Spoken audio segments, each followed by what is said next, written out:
Please be advised that the views and opinions of the host and guests do not reflect those of the station, the management, and its network.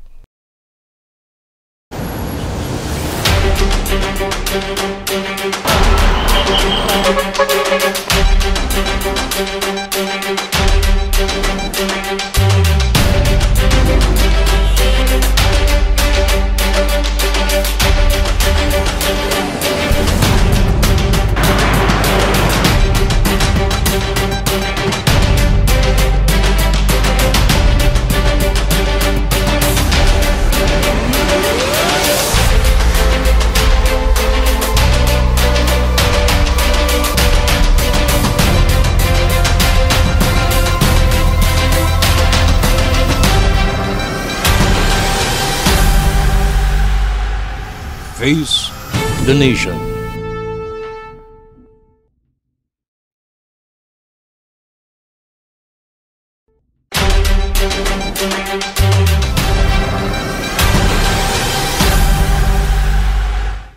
A pleasant day. This is Freddy Obando. Welcome to our program, Face the Nation. Today, we are privileged to have one of the professors of the University of the Philippines and, of course, one of the key members of Okta Research to give us his insights on the performance of President Ferdinand Marcos Jr. for the first year of his term. We are privileged to have with us Professor Ranjit Rai. A pleasant day today, Professor. Welcome to our program, Face the Nation.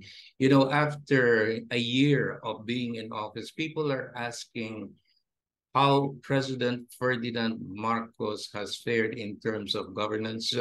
Were there promises that were accomplished and those that failed? If you look at the score. Pleasant day to all, Manong Freddy, and to all our viewers and listeners. You know, it's really hard to assess a administration after 1 year, especially given a particular context. And this is very important to spell out, no, to discuss. You know, the administration of President Bongbong Marcos came into power after his historic victory with a very large majority of Filipinos voting for them. Historically high, voting and voter numbers, no, supporting the administration. The unity team, won big in the last election. So the expectations are quite high. But the reality is that the economy that this administration inherited, the economy which was left to us all by the Duterte administration, was an economy basically in shambles. Okay, COVID-19 had destroyed the economy and stopped the momentum of growth that started as far back as the time of President GMA, President Noynoy. Okay, so he inherited a different context from the last two presidents who inherited relatively good economies, no? An economy that was not in crisis. There was no COVID-19. There was no massive unemployment, no, and there was no massive hunger and poverty that was in place. There was also, the context of COVID was it basically shut down the economy. And so what Marcos inherited was an economy in dire need of being restarted. And I guess maybe I should start with that. If there's one success of the administration, was really managing the exit to COVID-19. Okay, we've had a few surges here and there, but by and large, the economy has been able to basically open up to almost pre-pandemic levels, and we have to give that to the president, to his team, to government in general, and also the private sector, because a second success story for this administration is a strong relationship with the private sector. The private sector has played a key role in the transition, in the opening up and recovery of slow recovery of our economy. It's important to understand that inherited a bad situation. you're trying, your first year is focused on not just transitioning, but trying to make things better.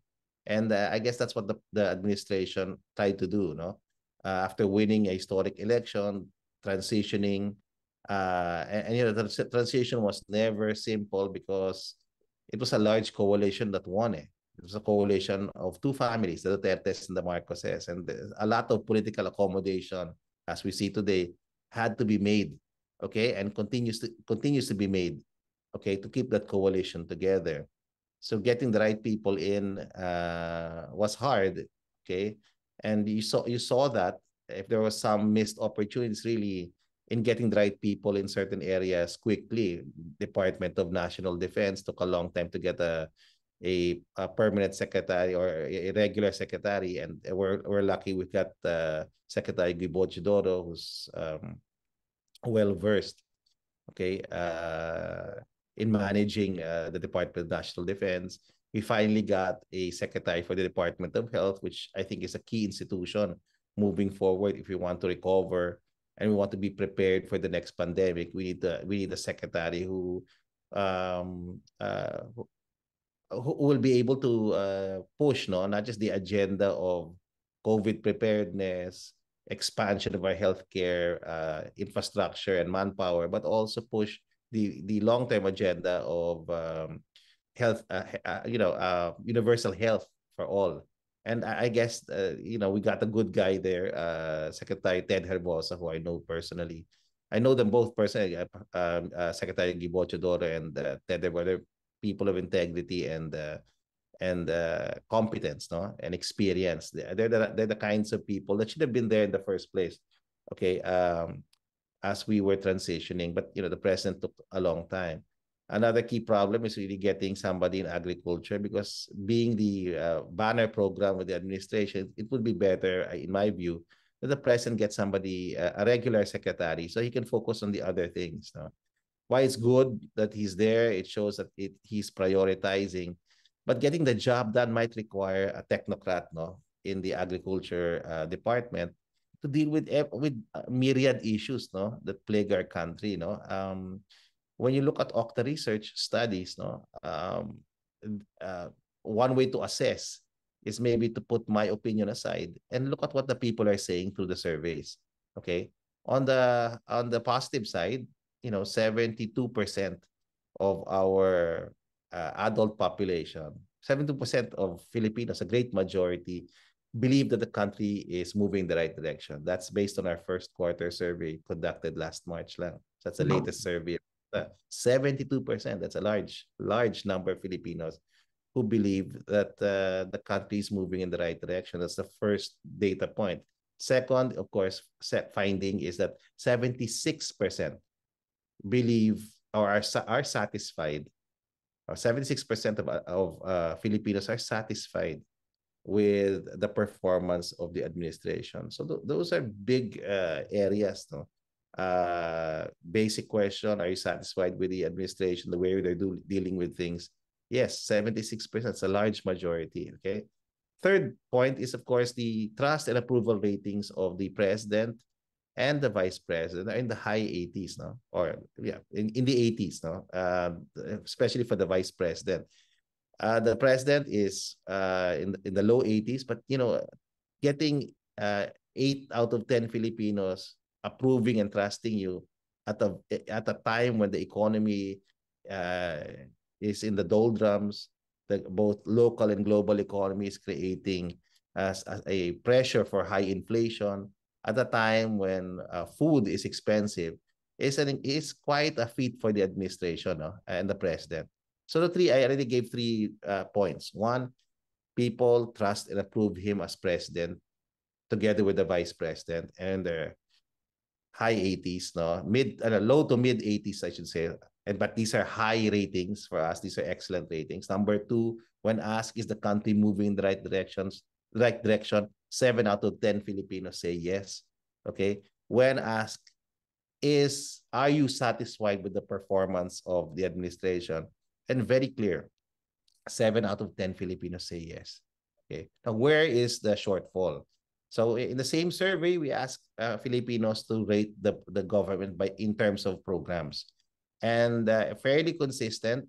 Government is not doing very well in number one, managing inflation. Number two, ensuring that prices of food no remains affordable, and three, in reducing poverty. So when it comes to those programs, adult Filipinos rate the government, only 50% of or less of adult Filipinos say are satisfied with the government response as far as those programs are concerned. Another survey question: okay, what are the urgent, personal, and national concerns of Filipinos? Is the When you look president at, is the yeah, president moving in the right direction? Well, the fact that you have high marks in terms of his performance, can this be sustained, or the president and his cabinet can build on whatever gains his administration made over the past year? you know, what we're seeing is that while these numbers are high, the final numbers continue to remain high. 80% and 83%, no, for trust and performance for PBBM, no. The trajectory of these numbers are pointing down.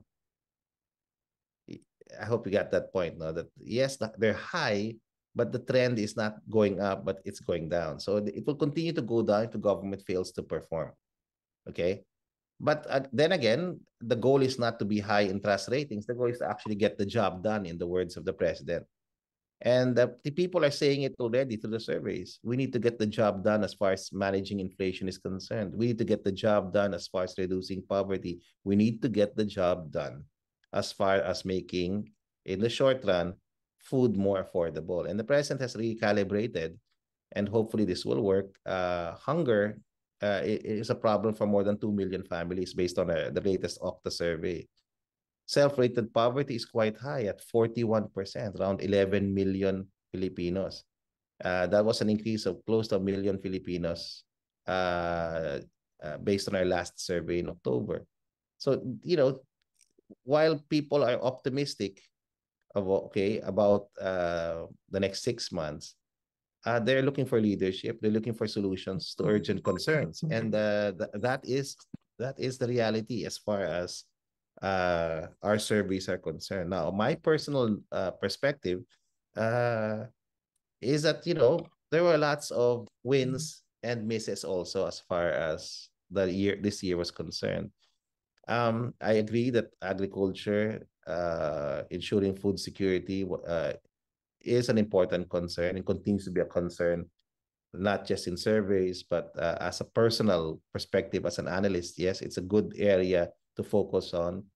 The war on drugs is the war on drugs, but we need to have a war on poverty and hunger, which is, I think, the number one priority now because of the aftermath of COVID and how it ravaged our economy. But then again, in 1 year, we don't have a blueprint for agricultural modernization. Yes, I think there are plans. Institutional reform is slow, okay, and we don't expect that to be done in a year, but at least the initial steps have to be made. There are controversies that hounded the Department of Agriculture, from the sugar fiasco to the problems caused by smuggling, okay, and the supply chain issues in the agriculture sector, and the role of cartels. These are big issues, which I don't think the president has properly articulated what he wants to do. And the investigations in Congress reveal that, for example, in the sibuyas controversy, onions controversy, can you imagine that? It became so expensive, unusually expensive in 2022.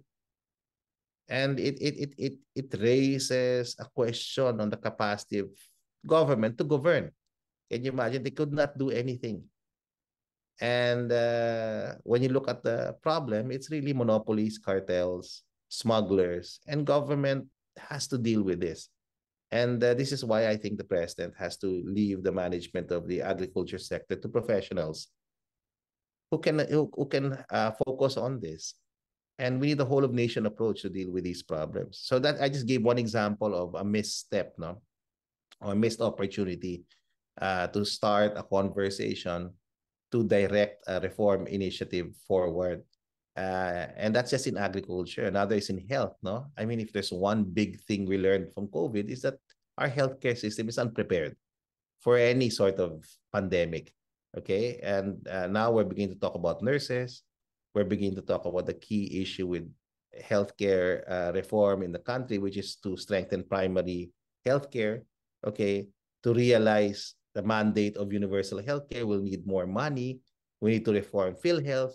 These are things that were, discussed, but not properly articulated. No big moves, no, have been made. Okay, all the president has talked about re-engineering. He's talked about key issues, which I think are correct, which is reforming the pension program for the security institutions, no? Like the military and the police. Those are big issues. It has to go beyond that. So these are he started on a good note, and he inherited a bad situation. In some sense, there's not much that one could argue on one side that there's not much you can expect with a government that has no money in its first year, basically no money in his first year, inheriting big ticket public, big ticket programs, no? Like tertiary education, free tertiary education, free irrigation, okay, all these massive entitlement programs from the last administration. And very little leeway because the global economy was in such a disarray. It still is, but it's still much better now than it was when President Bongbong took over office. So one could argue he did the best out of a really bad situation. And so far, things are improving, but not fast enough, no, to have an impact on poverty and hunger. And for one to be truly confident, no, that things are going to go positive in the long run. I hope it will be. I'm optimistic. In our survey, by the way, more than 50% of respondents say that's 56, I think, yeah, percent say that they believe their quality of life will improve in the next 6 months. That's good. 40% believe that it will remain the same. So we're also measuring all these social economic indicators. So when I answer your question, I'm not answering just from my own perspective. I'm just saying this is what the people are saying. They're satisfied with government. They're dissatisfied with the government's performance in 3 key areas. They think government should do more as far as that's concerned. And in those 3 areas, they also happen to be the most urgent concern of regular Filipinos, which is number 1, managing inflation. Number 2, getting cheap food on the table. Number 3, improving wages. Important to note. Yeah, go on. The questions of our people is whatever results the president has delivered in terms of people being happy despite certain problems because of poverty, would you say that the president will be able to sustain and build on the gains of, the results of his performance during the past year? How would politics become a negative if and when those who are not allies of the president will continually barrage him with criticism that he's not doing a good job? That's less of a problem. It's actually, I don't think that's a problem at all. Even despite the bad situation inherited, despite the missteps, the various missteps of the administration in hiring people, dealing with certain issues, they still remain popular in the eyes of everyday Filipinos. The trust and performance ratings are still quite high. Okay. And when you talk about general questions about how the government is governing, Filipinos still have high satisfaction ratings. 7 out of 10 are satisfied with the government. So that's not the issue. The issue here is, can the government get it done? And getting it done requires institutional reform. That takes political will. Okay. Getting it done requires leadership.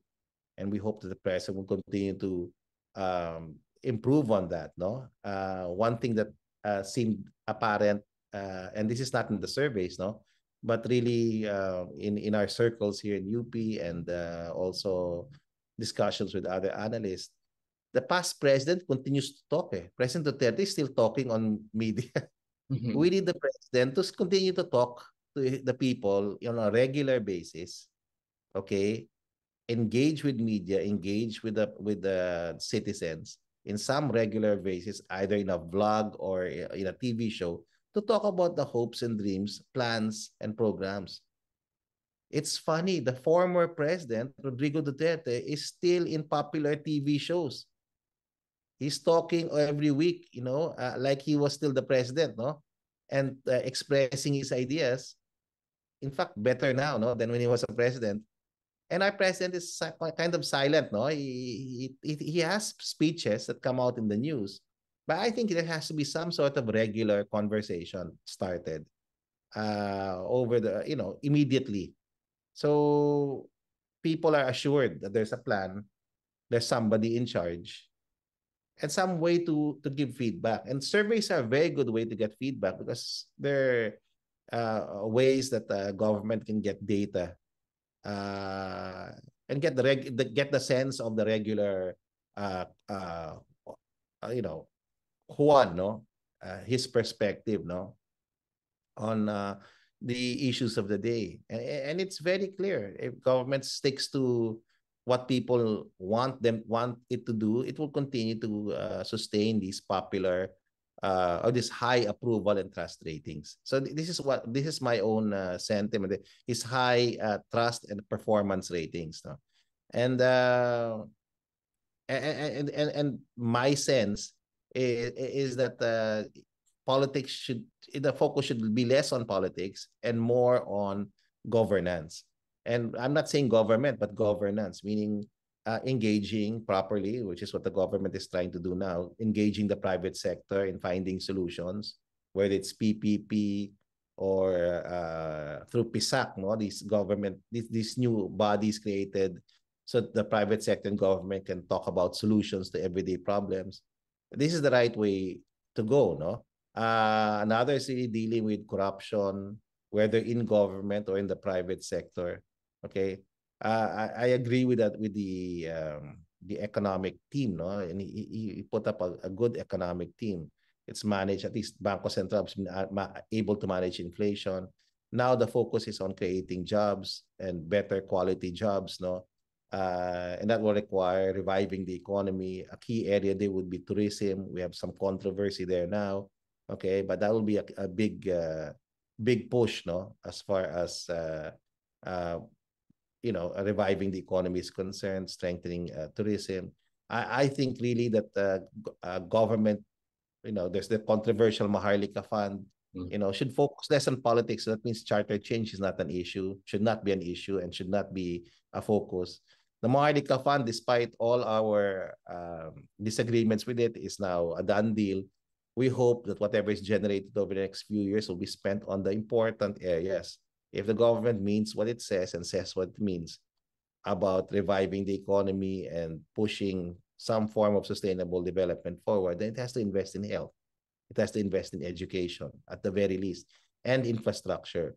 And, infrastructure has to be focused on helping agriculture, on reviving agriculture, whether it's irrigation, farm to market roads, storage facilities, mechanization for farmers. It has to focus on those things. No? So the issue is not just reviving the economy, it's sustaining development. It's also about strengthening institutions. And fortunately for us, no, unlike the Duterte administration, where there was an impression, no, that the government was very how should I say, expansive in its use of its powers to the detriment, no, of other institutions, democratic institutions. This particular administration has been friendly, no, to institutions, no, whether it's the Supreme Court, Congress, these the democratic space is much larger now, no? Lalo na for media. Walang natatakot magsalita at mag-critique sa presidente. So you can credit him for that, no? But there's nothing truly dramatic in his first year. I think the focus was really just to transition. The focus was to transition into government, transition out of COVID, to revive the economy somewhat, and to a great extent that has been achieved. We are now at the almost pre-pandemic state as far as the economy. Jobs, no, very quietly the administration was able to bring joblessness down. That is a major thing, no? Now the people and in our surveys, it's coming out also. It's not a major concern. It was a major concern 6 to 12 months ago, but not anymore. Okay. People are getting jobs. Their big issue now is getting better wages because ang taas ng inflation, ang mahal ng mga bilihin eh. They want wages, and that's why the wage increase, the wage hike is important. Well, a final word from you. Everything you've said today reflects what has happened over the past year of President Marcos assuming the mantle of leadership in this country. But as one final word from your end, Professor, is can the president sustain whatever gains he was able to accomplish for his first year in office? Briefly. The question is not to sustain popularity. That's not the goal of the president. The goal of the president is to get things done. The goal of the president is not to be popular, but to do the right thing.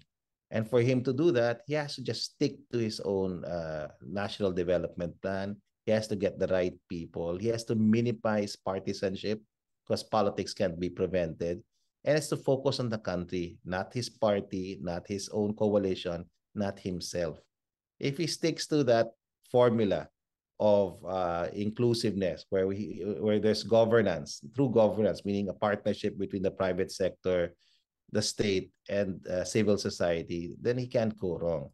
The goal is, in the long run, not just to sustain development, okay, but to broaden and deepen democracy. If that's his vision, then he can't go wrong. And by the way, he has no choice but to succeed. He is our president, and it's to our own advantage if the administration is successful. So that's why we have to work together. Okay, thank you very much for this very interesting and very informative conversation with you in rating the president's performance for his first year in office. Just one brief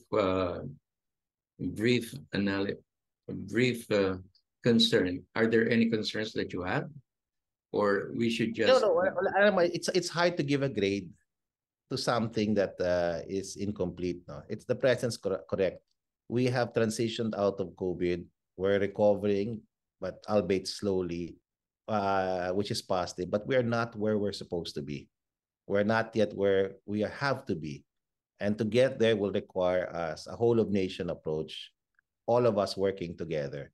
So the president's success is reliant really on our individual citizenship also. What we do as individuals, as citizens, is really at this point far more important than anything government does. Well, thank you very much, Professor Ranjit Rai, the chairman of Octa Research, for this very informative and very inspiring conversation with you. Thank you, and a pleasant day. Pleasant day. Face the Nation.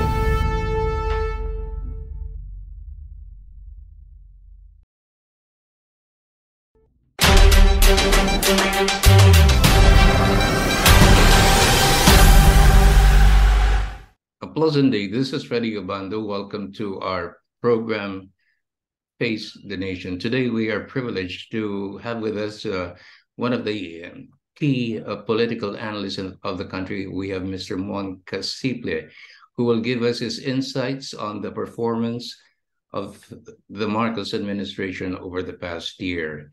A pleasant day to you, sir, and welcome to our program, Face the Nation.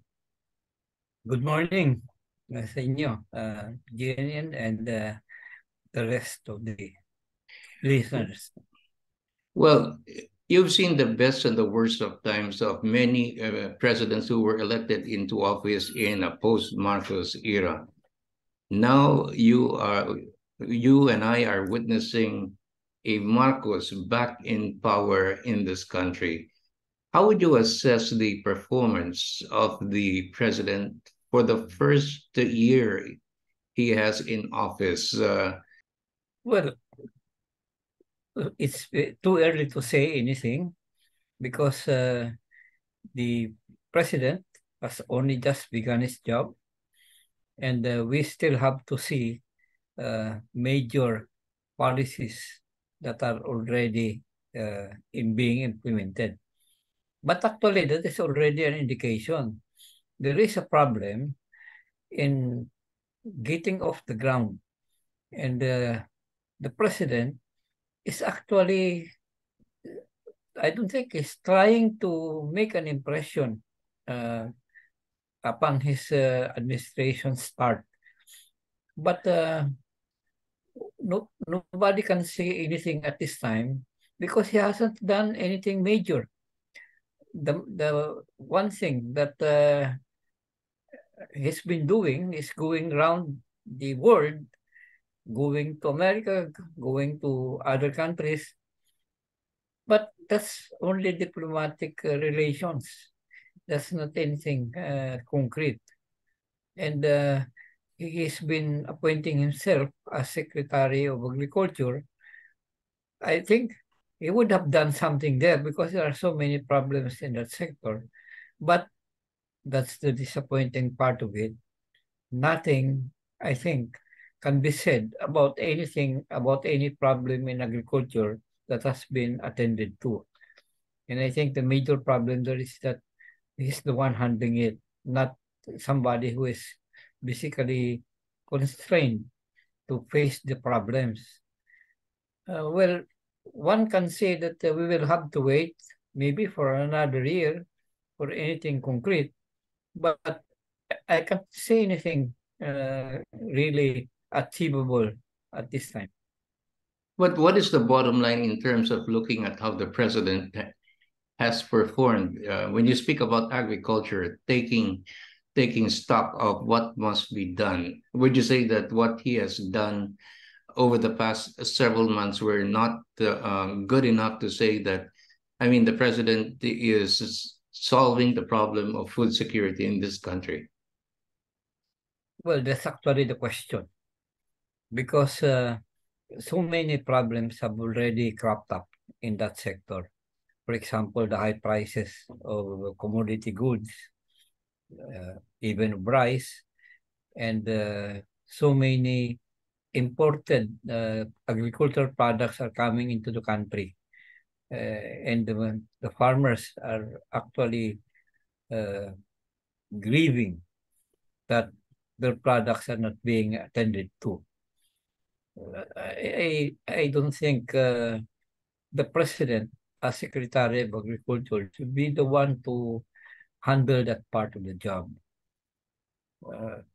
I heard that there was actually somebody before, but he was not appointed to that position because he was not supported by any of the president's key allies. And he has been doing that, as I think, as a caretaker, which is not the case when talking about the problems of agriculture. Somebody should be there full time. And that's the problem. There is no consistency in his presidency in solving the problems of the citizens, and cabinet positions are still being debated, I think, by the whole cabinet in his allies.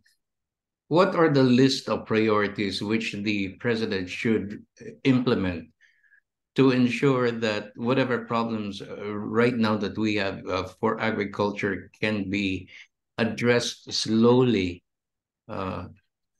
slowly, to ensure that while he is waiting for the right man or woman to take over, at least whatever problems we have right now in agriculture is being addressed to the best of what he can offer as the Secretary of Agriculture. Well, I can cite at least two problems that have to be attended to immediately.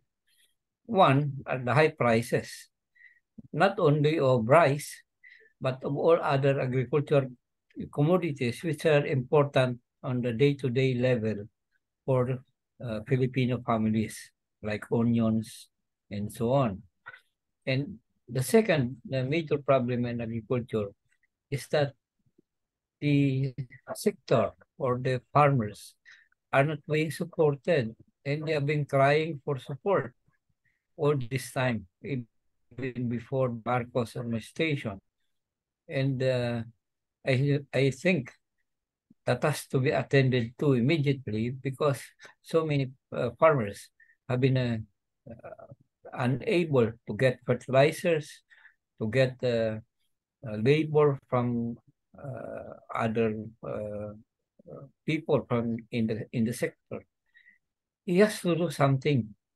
Actually, the problem is that it's been perceived that it's doing nothing.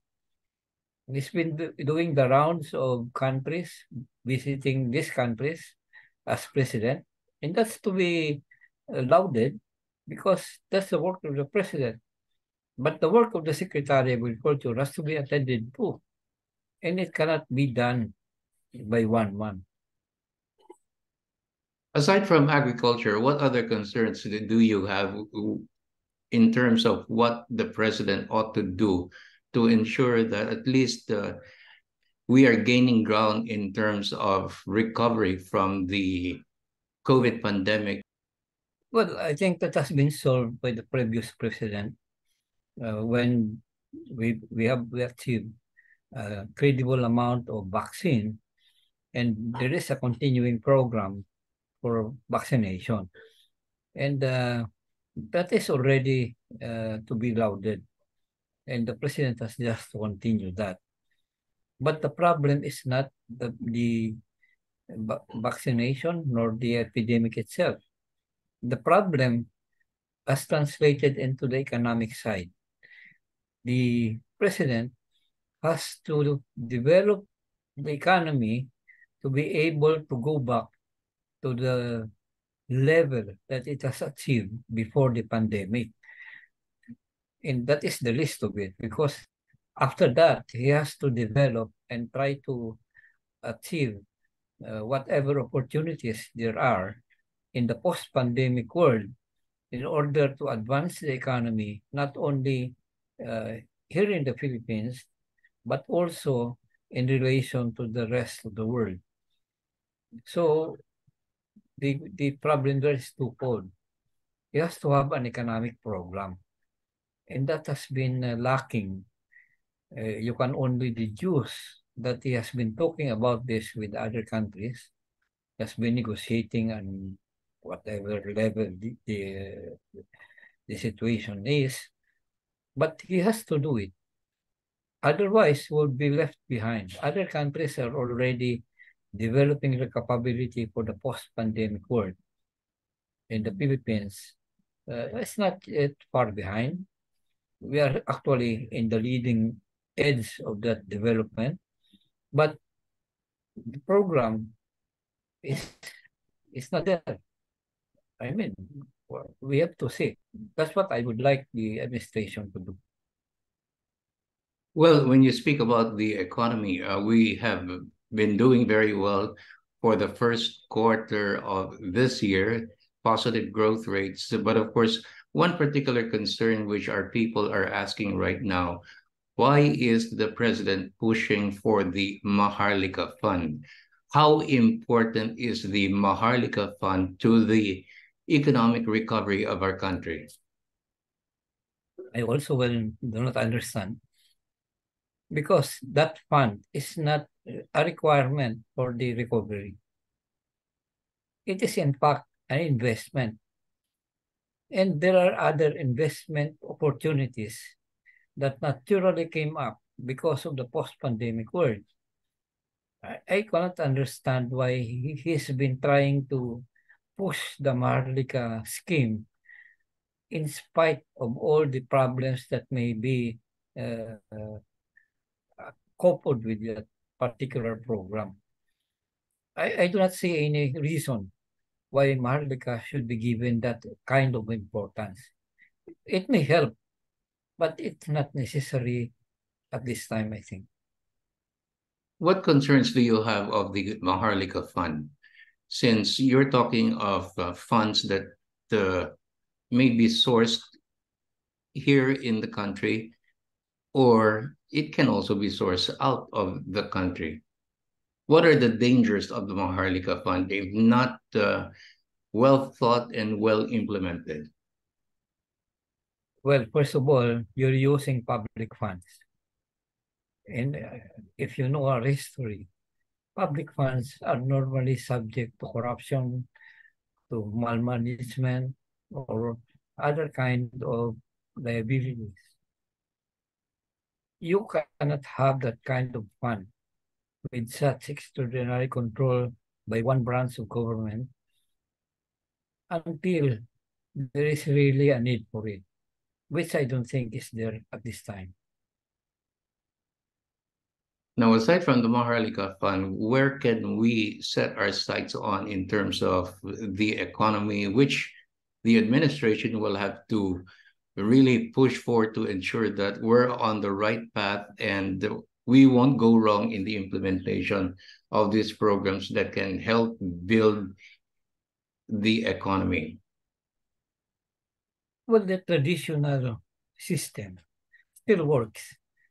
And I'm waiting for the government to have programs for export, program for investments, programs for other kinds of financial capabilities that we need to develop in relation with other countries in order to get out from the pandemic position. The Maharlika Fund is a single fund, which I do not see the problem that it is trying to solve. That cannot be attended to by other particular source of funding. Are you happy with the performance of Congress in support of what the president has been working on over the past year? Has Congress, the Senate, and the House, have they done their job to ensure that their support is very important and partisan politics should be out of the question? Well, that is a big question, and I don't have any conclusion on that. But Congress should perform its duty to supervise the spending, and that is a major part of this Maharlika Fund because it's public funds that are involved. And Congress is, of course, the one constitutionally mandated to ensure that we get by with what we have. And I don't know if their particular decision on the Maharlika Fund can basically attract that kind of supervision. But certainly, I don't have any conclusion with regard to Congress because it will be maintaining, I think, the monitoring of such activities such as the Maharlika Fund. I'd like to go to the state of politics over the past year. Has the Senate and the House been cooperative rather than being aggressively against it? Would you say that there is a better understanding of how fiscalizing is going to work to make sure that the Senate and the House are on the same page with the president in terms of implementing the right programs for our people and the entire country? Well, I think the answer to that is positive. Congress, I don't think, has become an adversary with regards to the executive. But the problem is the executive itself has not provided the program, well, other than the Maharlika Fund. But what program we need to develop to ensure that we can get back in the post-pandemic world into a world that is normal in the pre-pandemic period. Meaning, we can actually develop our country from the position that has been before the pandemic to one that is not only the same level as the pre-pandemic, but actually be the basis for development to a further, basically cooperative relations with other countries, and also to develop the capability to be more advanced, not only in economy, but even in global affairs. Well, how would you rate the performance of President Ferdinand Bongbong Marcos Jr.? And how would you rate him if you were going to compare him to his father, the late President Ferdinand Marcos? Well, there is no room for comparison there, because the father is, of course, in a dictatorial way, can make decisions swiftly. And the younger Marcos needs to consult Congress, even the courts. But certainly, what I would like to say is that there is no actual resistance to any program if the program itself is there. That's why I'm waiting for the administration to come out with a comprehensive economic program, even political programs that can mean or can be translated into reality. When you talk about political program, would this refer to amendments to the Constitution, which should be pursued by the president with the support of a partisan Congress? Well, that's part of it. Of course, personally, since I was involved before, the question of constitutional amendments, particularly the question of federalism, which has been the topic in the political circles for the past several years, should be pursued. And I'm waiting for this current administration to make that kind of proposals, because the discussion there has advanced to the point where at the local level, there is already an audience.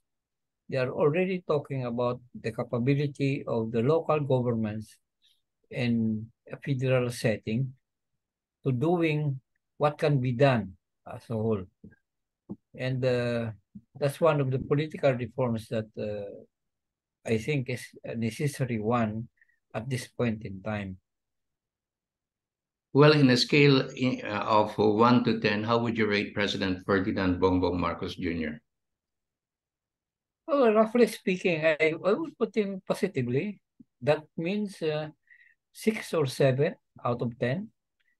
But if he is not careful about the policies that he has actually implemented, that may slide down to 5 or 4. But at this time, it is hopeful that, and we can agree with him, that there is still a chance. He has to demonstrate that he has the capability to be the next great president that we need.